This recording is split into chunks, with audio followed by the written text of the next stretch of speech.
जय हिंद दोस्तों।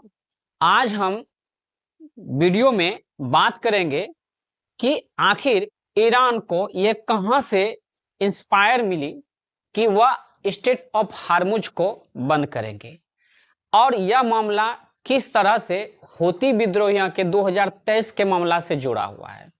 हम ये भी बताएंगे आपको आखिर अमेरिका के राष्ट्रपति की वजह से, अमेरिका की वजह से किस तरह से पूरी दुनिया बौखलाहट में पड़ी हुई है। अभी तक कोई उम्मीद नहीं है कि ये युद्ध खत्म भी होगा या नहीं होगा। साथ ही उंगली करने गया किस तरह से अमेरिका ईरान को खुद ही इन्हीं का उंगली कट गया। अब ये अमेरिका क्या रखेगा शांति वार्ता और अपनी शर्तों को, वह अपनी शर्त मनवा रहे हैं ईरान ने अमेरिका के सामने। अमेरिका ही नहीं पूरी दुनिया जो है ना इससे बौखलाहट में पड़ी हुई है। हम ये भी बताएंगे अगर दुश्मन देशों की जहाजों को भले जो है ना आवाजाही बंद है तो मित्र देशों भारत सहित 5 मित्र देश बताया हो उसने, जैसे पाकिस्तान, भारत, चाइना, रूस इस टाइप का हो गया, तो आखिर फिर भी जब ये इस मित्र जहाजों को जाने आने देते हैं तो फिर भी जहाज तेल हमारे यहाँ महंगा इतना क्यों हो गया। अच्छा, जब स्ट्रेट ऑफ हार्मुज अंतरराष्ट्रीय रास्ता है तो फिर ये कैसे कब्जा कर रहा है वहां पे। क्या भविष्य में और भी इससे सख्त कदम ईरान उठाने वाला है? क्या वह लाल सागर पर भी कब्जा कर लेंगे? ऐसा हो सकता है। हम आइए इस वीडियो में पूरा विश्लेषण करेंगे। भले वीडियो लॉन्ग होगा लेकिन सारे बातें तोड़ तोड़ करके हम आपके सामने में रख देंगे। चल, खुद अमेरिका भी हैरान है कि पाबंदियों के पिंजरे में रह करके भी ईरान ने मिसाइलों का इतना बड़ा जखीरा कैसे तैयार कर लिया। किस तरह से अमेरिका की गलती जो 2018 में ईरानी परमाणु समझौता से बाहर निकल करके गलती किया, जिस तरह से उसके अंदर से डर, ईरान के अंदर से डर पूरा बिल्कुल गायब हो गया और वह परमाणु बम बनाने के इतने करीब किस टाइप से पहुंचा, आखिर ये कैसे संभव हो गया। तो आइए हम इस वीडियो में टोटल विश्लेषण करते हैं।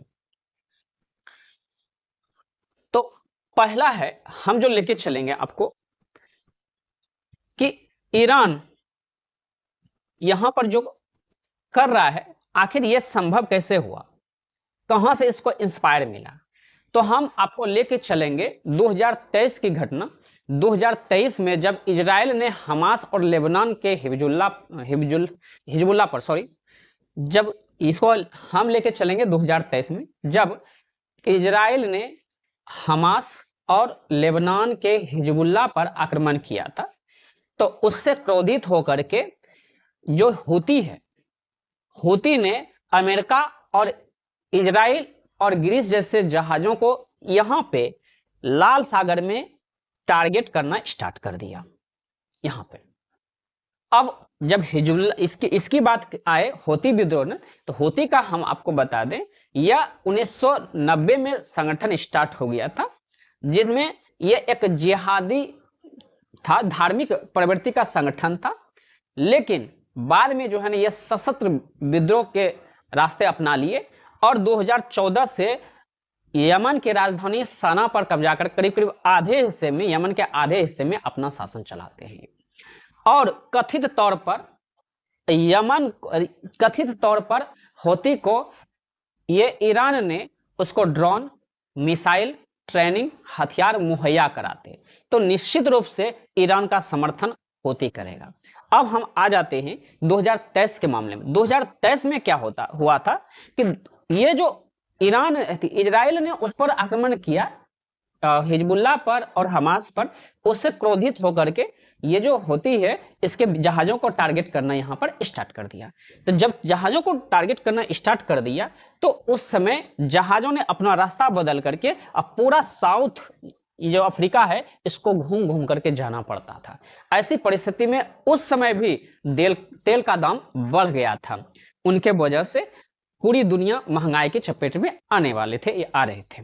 तो उस समय अमेरिका और इजराइल उनके सहयोगी देशों ने यहां पर लाल सागर में अपना मिशन चलाया हूतियों को मारने का। जब वो मारने के लिए आया और भी उससे क्रोधित हो गया और यह छिप छिप करके रहता था। तो ऐसी परिस्थिति में इसने 4 जहाजों को लगभग डुबा दिया। जब तब जो है ना अमेरिका को अकल ठिकाने आई और वह मिशन को अधूरा छोड़ करके यहां से चल गया। जैसे ही यहां पे जीत गया, हूती जीत गया और अमेरिका हार मान के चला गया, तो इसके जो बल है उनमें दुगुनी ताकत आ गई। अब रही बात कि कैसे वो गिराया था, फिर आगे हम बढ़ाएंगे। पहले हाँ आप ये वीडियो थोड़ा सा देख लीजिए कि किस तरह से वह जहाजों को डुबाया था।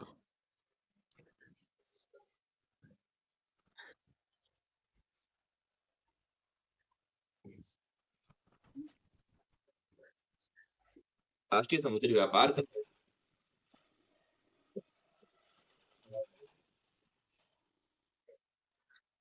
देखिए 2023 की ये वीडियो है कि हूती विद्रोहियों ने एक विदेशी जहाजों पर, ये कहा जाता है कि ग्रीस का जहाज है, ठीक है, हूती विद्रोहियों ने इसको जो है ना अपने कब्जे में ले लेता था कई बार।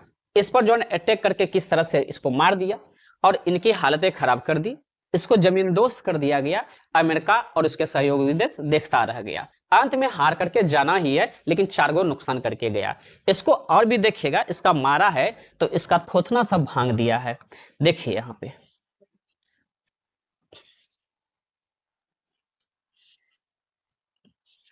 देखिए इसका जो हालत है, ये देखिए हालत क्या किया है इसका। ये देखिए क्या हालत किया है, यहां देखिए क्या हालत किया है इसका।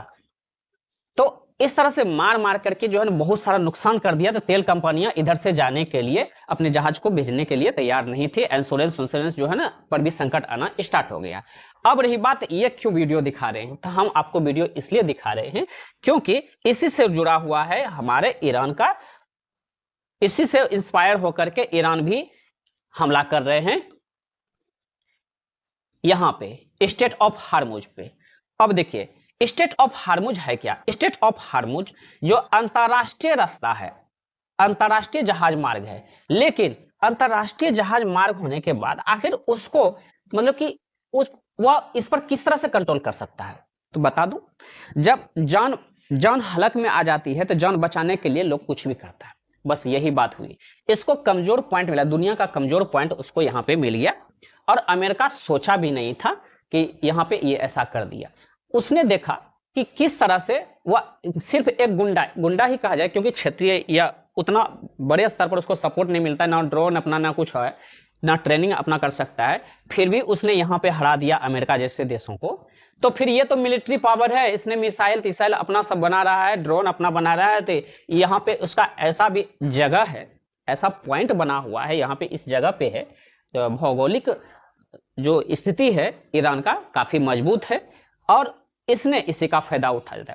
कहता है ना कि कई बार कहा जाता है कि चाहे पैसा 2 पैसा ज्यादा लगा देना, लेकिन सही जगह पे जमीन खरीदना। यहां से हमको पता चला कि आखिर सही जगह पर जमीन क्यों खरीदना चाहिए। देखिए एकदम मेन मुहाने पर जो है ना इसका लोकेशन बना हुआ है, जिसने क्या करता है यहां से सैकड़ों जहाजों को, हजारों जहाजों को यहां टारगेट करते हैं और इसने मिसाइल उसाइल मार देते हैं। अब पूरी तरह से मुट्ठी में कर दिया है वो स्टेट ऑफ हार्मुज के रास्ते को।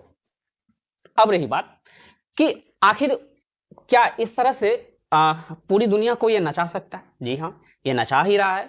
अच्छा, अमेरिका जो 15 सूत्री कार्यक्रम दिए हैं उन पर भी हम चर्चा करेंगे, शांति वार्ता का। उल्टे इसने इसी को जो है ना उल्टे शर्त दे दिया इसको। तो पहले हम इस पर ज्यादा चर्चा करते हैं। तो यहाँ पे स्टेट ऑफ हार्मुज में जो है ना ये नस दबा दिया है अमेरिका और पूरी दुनिया का। यहाँ तक कि हालांकि भारत की ये कूटनीति जीत है, या तो फिर ये कहिए कि किसी देश के बैलेंस बना, हर देश से बैलेंस बना के जो इंडिया चलते हैं उन्हीं का ये परिणाम है, जो कि ईरान के 5 मित्र देशों में से भारत शामिल हुआ है और उसके लिए रास्ता खुला हुआ है। लेकिन फिर भी अगर कहते हैं कि भारत के लिए खुला हुआ रास्ता है तो भारत में इतनी महंगाई क्यों, तो बता दूं तेल का कारण यह है कि ये बात है कि यह युद्धग्रस्त क्षेत्र है और इसका कोई भरोसा है नहीं।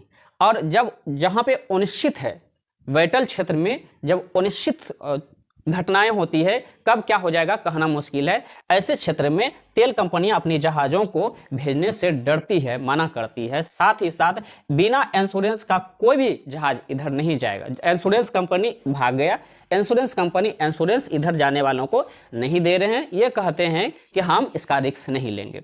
अब रही बात कि फिर भी अगर जब इधर से जा रही, भारत के बहुत सारे जहाज गई, लेकिन याद रहे इधर से जो भी जहाजें अब निकल रही है तो उसमें से करोड़ों रुपया ईरान वसूलते हैं, इसका फायदा उठा रहा है। तो ईरान को युद्ध से फायदा हुआ है, घाटा नहीं हुआ है। जब घाटा नहीं हुआ तो घाटे का जब सौदा है ही नहीं तो ईरान समझौता क्यों करना चाहेगा? वो नहीं चाहेगा। उसने समझौता का शर्त पर जो है ना उल्टे रख दिया अमेरिका के सामने शर्त हम बताएंगे। तो ये जो है ये यहाँ पे 15 लगभग कहता है कि 15 करोड़ रुपया डेली वह कमा रहा है यहाँ पे ईरान ने। जितना प्रतिबंध लगाया था ईरान को अमेरिका ने वह असूल रहा है। इससे अमेरिका को अरबों रुपया रोज घाटा लग रहा है, जबकि ईरान को अरबों रुपया रोज फायदा हो रहा है।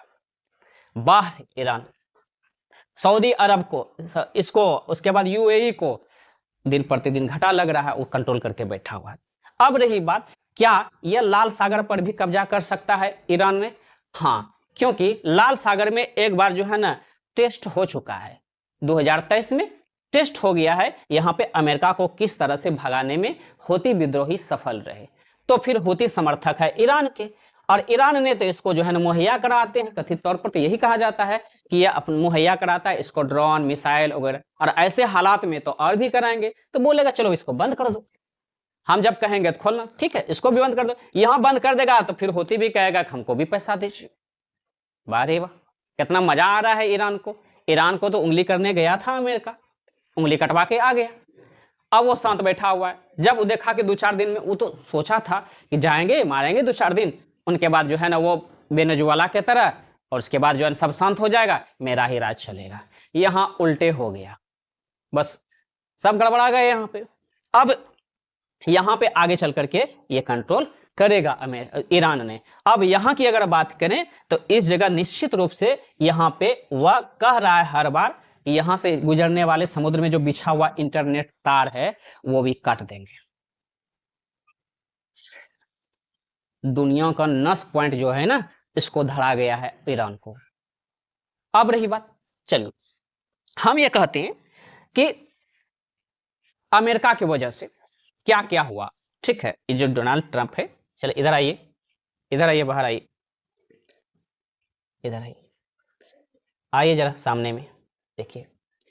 इनके वजह से देखिए, यह जो समझौता हुआ था ईरान के बीच, समझौता हुआ था, बता रहे हैं ये 2015 में ईरान और P5+1 अर्थात ब्रिटेन था, फ्रांस, रूस, चीन, अमेरिका और जर्मनी जैसे देशों के साथ, यूके के साथ यह डील हुआ था, जिनमें से ये बताया गया कि क्या क्या हुआ था संधि के बीच में। तो अब संधि के बारे में हम आपको बता देते हैं।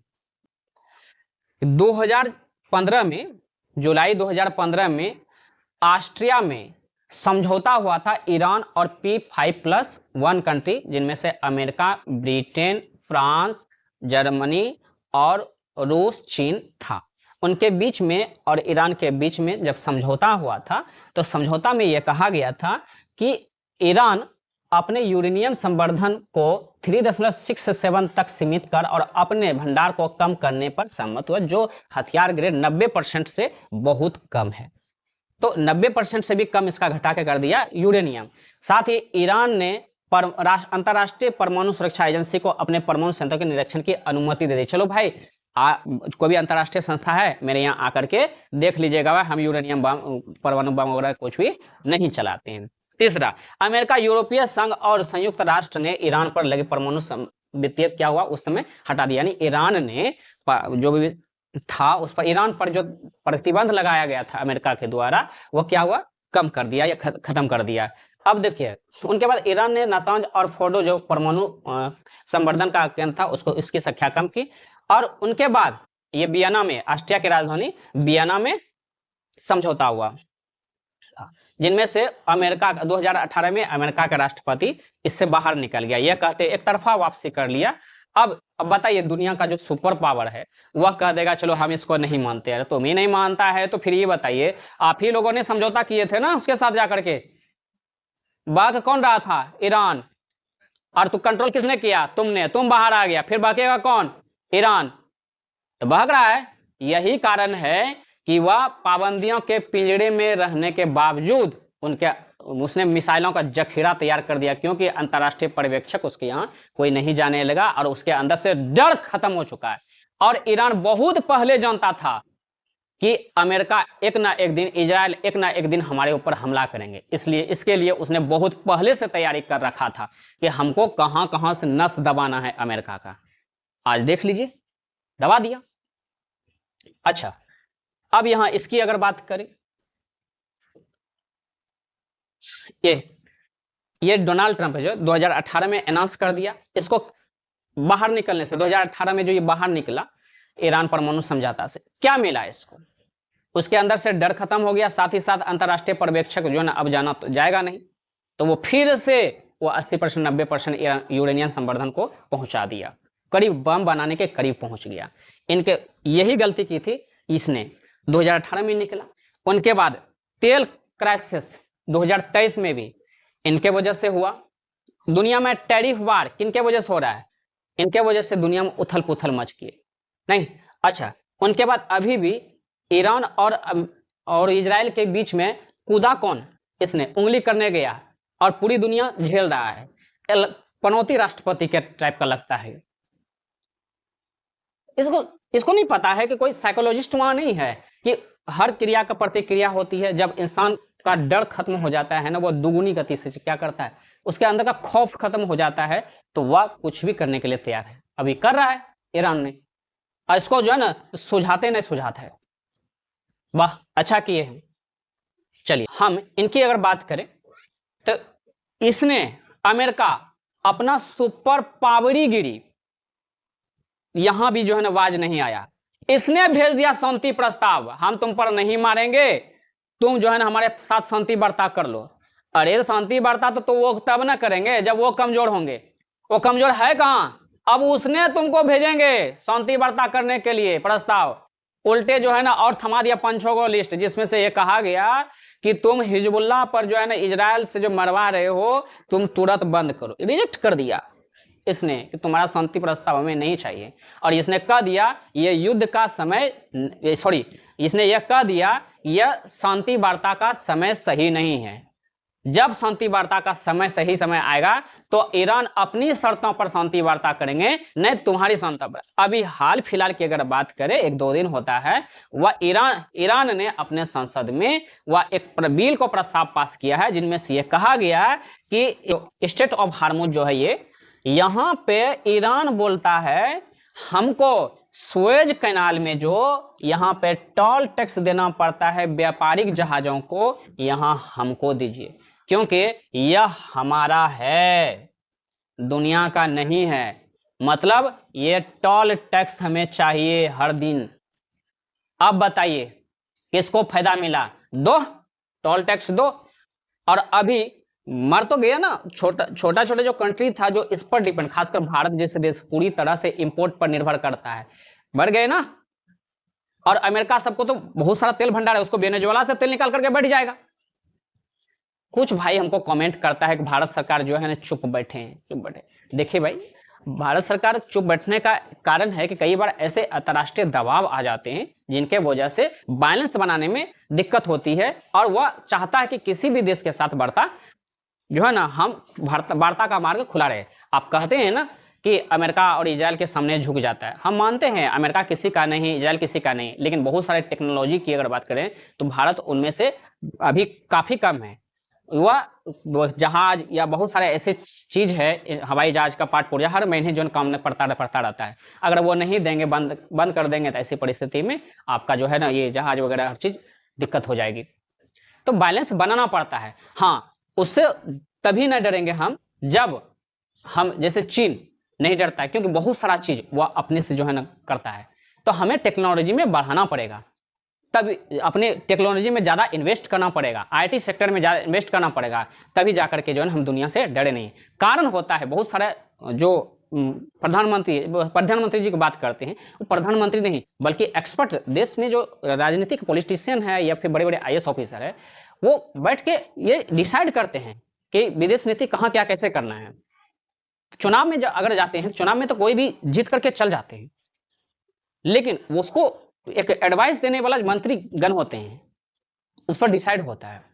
तो हाँ, लेकिन हम ये भी कहेंगे कि वह जो है ना, क्या होता है, फैसला लेने की जज्बा प्रधानमंत्री में होनी चाहिए। जैसे अटल बिहारी वाजपेयी की अगर बात करें तो वह लगभग सोचिए 80 वर्ष की उम्र में भी जो है ना, वह सीधे चैलेंज कर देता था जो है ना ये पाकिस्तान को और अमेरिका को। इंदिरा गांधी की अगर बात करें तो इंदिरा गांधी भी देखिए, वो अमेरिका साथ नहीं दिया, सीधे बोल दिया नहीं देगा तो कोई बात नहीं, फिर भी युद्ध स्टार्ट कर दिया। जबकि अमेरिका सीधे कह दिया था कि हम पाकिस्तान को साथ देंगे, फिर भी ऐसी परिस्थिति में भी पाकिस्तान से भारत भिड़ गया, देख लेंगे तुमको। हम अगर अभी चाहेंगे तो हम ये कह सकते हैं कि जैसे अभी सब दुनिया उलझा हुआ है ईरान इजराइल वार में, चलिए ये था अटल बिहारी वाजपेयी, अभी उस टाइप का जज्बा 80 साल में था, बताइए लगभग 80 साल में। अभी की अगर बात करें, सोचिए अच्छा मौका है पीओके लेने का। अब देखिए पीओके लेने का, अमेरिका किससे किससे झगड़ा लिया है, अमेरिका ने झगड़ा ले लिया, मोल ले लिया, दिखा रहे हैं आपको, अमेरिका ने झगड़ा मोल ले लिया किससे, वेनेजुएला से। चलिए ये सब छोटा मोटा कंट्री है। अमेरिका का झगड़ा है रूस से, अमेरिका का झगड़ा है चाइना से, अमेरिका का झगड़ा है ईरान से, अमेरिका का झगड़ा है नॉर्थ कोरिया से, और उसके बाद अमेरिका से अभी नाटो से पटता नहीं है, ठीक है, यूरोपीय कंट्री से भी झगड़ा हुआ है ग्रीनलैंड के मामले में। तो अब चीन की अगर बात करें, देखिए चीन अभी अगर हमको लगता है कि अच्छा मौका है पीओके लेने का, जैसे कि भारत ने जैसे पीओके पर हमला कर देगा, पाकिस्तान पर हमला करेगा, कौन चिल्लाएगा, पाकिस्तान को अफगानिस्तान भी तो मार रहा है, इधर से भारत मारेगा, और उसके बाद बलूचिस्तान वाला हमारा साथ तो दे ही रहा है। तो ऐसी परिस्थिति में बोलने वाला कोई नहीं है। ईरान भारत का सपोर्ट कर देगा, अमेरिका यहां आएगा नहीं, अमेरिका कई ठोस उलझ जाएगा, उनकी हालत पहले से खराब है, वो अपनी इज्जत की लड़ाई अब लड़ रही है, अब युद्ध उसका हो गया जीता हुआ, वो अपनी इज्जत की लड़ाई लड़ रहा है। तो ऐसे में देखिए, तो यहां पे कोई कुछ नहीं बोले, रूस भारत का है ही, तो फिर चीन ने जो है ना ताइवान को ले लेगा, चीन ने ताइवान को ले लेगा, भारत ने पीओके भी ले जाएगा, बाद में चिल्लाते रहेगा आदमी, ठीक है, उसके बाद खत्म हो जाएगा 2-4 दिन में, सांस हाँ बोला कोई बोला, अभी कोई किसी का नहीं सुनता है। अभी देखिए संयुक्त राष्ट्र संघ कहां चल गया, संयुक्त राष्ट्र संघ का कोई वैल्यू नहीं है, जिसको जितना मारना है मारता है, जिसपे प्रतिबंध लगाता है। अरे इसका सबसे बड़ा एग्जाम्पल है कौन, ईरान, ईरान के जैसा प्रतिबंध किसी पर लगा हुआ है, अब बताइए, हिला रहा है पूरे हिला रहा है विश्व को, ठीक है। हालांकि इसका मेन पॉइंट है यहाँ पे उसका स्टेट ऑफ हार्मोज, लेकिन फिर भी प्रतिबंधों के बावजूद उसने जो है जखीरा मिसाइलों को जखीरा कर दिया और पूरे जो है ना हिला रहा है पूरी दुनिया को। अब सियासत, तो कहने का मतलब था फैसला लेने वाला चाहिए भी प्रधानमंत्री। बहुत सारे ऐसे भी फैसले लिए हैं प्रधानमंत्री ने, जैसे कि जम्मू कश्मीर का मामला जो था 370 हटाए हैं, लेकिन ये ऐसी ही नहीं होता है कि एक ठो फैसला लेने से, बल्कि बहुत सारा फैसला लेनी होती है, और सिचुएशन के हिसाब से आपको नीति, विदेश नीति तय करनी पड़ती है, बदलनी पड़ती है। अब बात रही इसका फर्क हमारे इंडिया पर क्या पड़ेगा, तो हमारे इंडिया पर नहीं, ये वैश्विक प्रभाव है। और भारत की अगर बात करें खासकर, तो भारत एक तेल का, गैस का सब इंपोर्टर है, पूरा जो है ना ये इंपोर्ट की बल पर ही पूरा देश चलता है। अगर इंपोर्ट नहीं होगा तो फैक्ट्री बंद हो जाएंगे, फैक्ट्री बंद हो जाएंगे, बहुत सारे जो गाड़ियां हैं चलती है सीएनजी वगैरह से, वो बंद हो जाएंगे, बहुत सारा तेल पर जो बिजली घर है वो खत्म हो जाएंगे। उनके बाद गैस जो नहीं मिल रहा है शहरों में, जो यहाँ से गए हैं, बिहार से भी गए हैं, अलग अलग क्षेत्रों में, बिहार के अन्य जगह से भी जब गए हैं, तो उस मजदूर को 500-600 रुपया किलो गैस मिलता है, और वो भी नहीं मिलता है, तो ऐसी परिस्थिति में वो निश्चित रूप से वहां से निकलेगा। तो एक बार और भी याद आ जाएगा 2019 का लॉकडाउन। भले इसमें लॉकडाउन नहीं जैसी समस्या नहीं, लॉकडाउन नहीं लगेगा, लॉकडाउन में क्या हुआ था, छुआछूत अर्थात सटना नहीं किसी से, लेकिन यहाँ सटेगा जरूर, लेकिन आएगा मजदूर सब वापस आ जाएगा। जब वापस आ जाएंगे तो फिर से जो है ना फैक्ट्रियां बंद हो जाएंगी। क्यों जाएगा आपके यहाँ? ऐसी तो बात नहीं है कि फैक्ट्री वाला ने इसका पैसा बढ़ा देता है या गैस उपलब्ध कराता है या कोई कनेक्शन नहीं है जो कि इसको सस्ता मिल जाएगा। तो ऐसी परिस्थितियों में जो है ना गया तेल लेने के लिए, वो जो विश्व में जो है ना आपका कार्बन डाइऑक्साइड कम करने की नीति जो है ना वो तेल लेने चल गया। फिर से जो है ना किया धड़ा खत्म हो गया, एकदम मार रहा है, पूरा धुआं धुआं छुड़ा रहा है। अरे यूरोपीय कंट्री और अमेरिका के लिए जो ना ये कार्बन डाइऑक्साइड वगैरह कुछ है जो, वो तो निकल भी गया है इस संधि से, नीति से। उसको तो तेल बेचना है। आप जो है ना वेनेजुएला पर भी कब्जा कर लिया और ईरान पर भी जो है ना इसका यही था कब्जा करना है, इसने दोनों को मार दे। भारत में भी नीति क्या है ये भी भारत में जो है भारत पाकिस्तान युद्ध होता है, इजराइल भारत का साथ देता है और अमेरिका पाकिस्तान का साथ देता है। और जो है ना ये इजराइल भारत को हथियार बेचता है और अमेरिका पाकिस्तान को हथियार बेचता है। तो ये था पूरा विश्लेषण साथियों। बाकी आपको क्या लगता है कि अमेरिका अपनी शर्तों पर युद्ध रुकवा पाएगा, शांति कराने में कामयाब होगा, या तो फिर ईरान अपनी शर्तों के अनुसार शांति समझौता करेगा? क्या Iran Hormuz, state of Hormuz के अलावे लाल सागर पर भी जो है ना अपना कंट्रोल करेगा, या तो फिर यह क्राइसिस तेल का दुनिया में बढ़ते जाएगा ताकि दुनिया उसके घुटना पर आ जाएगा? आपको क्या लगता है? आप अपनी राय कमेंट में जरूर लिखें और नए हैं तो चैनल को सब्सक्राइब करें। और सब्सक्राइब करने से क्या होता है, हमारा और आपका दूरी जो है ना वो घट जाती है, सीधे संपर्क में आ जाते हैं। आपका 1 सेकंड का काम है जिसने मुझे खुशी दे जाती है कि ऐसे ही नए नए वीडियो को आपके लिए लाऊं।